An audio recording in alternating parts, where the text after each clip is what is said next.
জঙ্গিপুর পৌরসভার নতুন চেয়ারম্যান নির্বাচিত হলেন সন্তোষ চৌধুরী। আজ অনুষ্ঠিত ভোটাভুটির মাধ্যমে এই নির্বাচন সম্পন্ন হয়। মোট 21 জন কাউন্সিলরের মধ্যে 14 জন ভোটদান প্রক্রিয়ায় অংশগ্রহণ করেন এবং অংশগ্রহণকারী 14 জনই সর্বসম্মতিক্রমে সন্তোষ চৌধুরীকে চেয়ারম্যান হিসেবে সমর্থন করেন।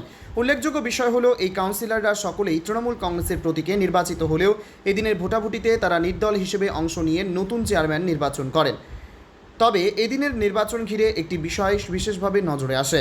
ভোটাভুটির সময় স্থানীয় বিধায়ক বা তার কোনো প্রতিনিধিকে উপস্থিত থাকতে দেখা যায়নি, ফলে রাজনৈতিক মহলে এই অনুপস্থিতি নিয়ে নানান আলোচনা শুরু হয়েছে।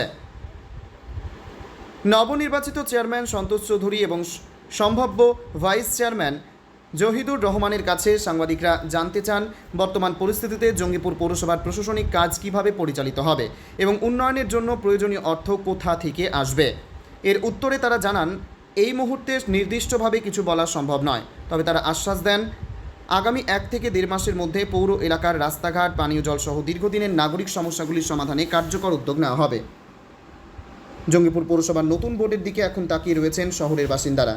তাদের প্রত্যাশা, নতুন নেতৃত্ব পৌর নাগরিকদের দীর্ঘদিনের সমস্যার সমাধানে দ্রুত পদক্ষেপ নেবে এবং উন্নয়নের ধারাকে এগিয়ে নিয়ে যাবে। এদিকে আগামী দিনে ভাইস চেয়ারম্যান নির্বাচনে প্রক্রিয়াও সম্পন্ন হবে। রাজনৈতিক মহলের জোর জল্পনা এই পদে জহিদুর রহমানের নামই সবচেয়ে সম্ভাব্য হিসেবে উঠে আসছে, তবে আনুষ্ঠানিক ঘোষণা না হওয়া পর্যন্ত বিষয়টি নিশ্চিতভাবে বলা যাচ্ছে না।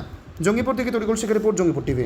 আজকে আমাদের এখানে এই সবাই 14 জন কাউন্সিলর উপস্থিত হয়েছিলেন।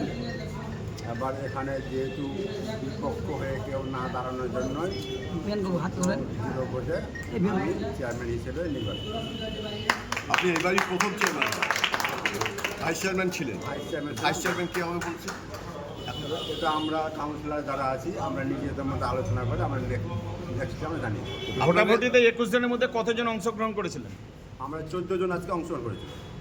14 জনই আপনার পক্ষে ভোট রায় দিয়েছেন? 14 জনই আমার পক্ষে ভোট দিয়ে আমাকে চেয়ারম্যান নির্বাচন। কোন কোন ওয়ার্ড উপস্থিত ছিল না আজকে?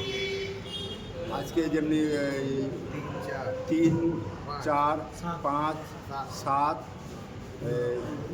তারপরে 15, 20, তারপরে 16 এসব ওয়ার্ডগুলো অনুষ্ঠিত।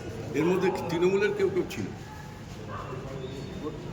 এখানে যেটা আমাদের হচ্ছে, এখানে তৃণমূল, কংগ্রেস, বিজেপি বলে না, এখানে কাউন্সিলরদের নিয়ে ভোট। এটা সমস্ত কাউন্সিলর যেই দলেরই হোক সমস্ত কাউন্সিলররা অংশগ্রহণ করে এই ভোটাভুটিটা করে। এটা এর আগে তো আপনারা ছিলেন তৃণমূলে, আজকে আপনি চেয়ারম্যান হিসেবে ঘোষিত হলেন কোন দলের পক্ষ থেকে? দেখুন, আমরা যেটা করেছি, আমরা মানুষের জনপ্রতিনিধি হিসেবেই আমরা এটা তৈরি হলাম। তার মানে নির্দল হিসেবে? হ্যাঁ, নির্দল। আপনারা যারা আছেন 14 জন, তারা কি সবাই নির্দল হিসেবে পরিগণিত হবেন? আমাদের এখানে যারা আছেন ওটা পরে আমরা যখন এই ভোটটা এটা হলো, এটা মানুষের স্বার্থে ভোট, মানুষের জন্য ভোট, উন্নয়ন করা ভোট। এটা কোনো রাজনৈতিক নেই, পুরোপুরি নির্দল হয়ে মানুষের জন্য ভোট।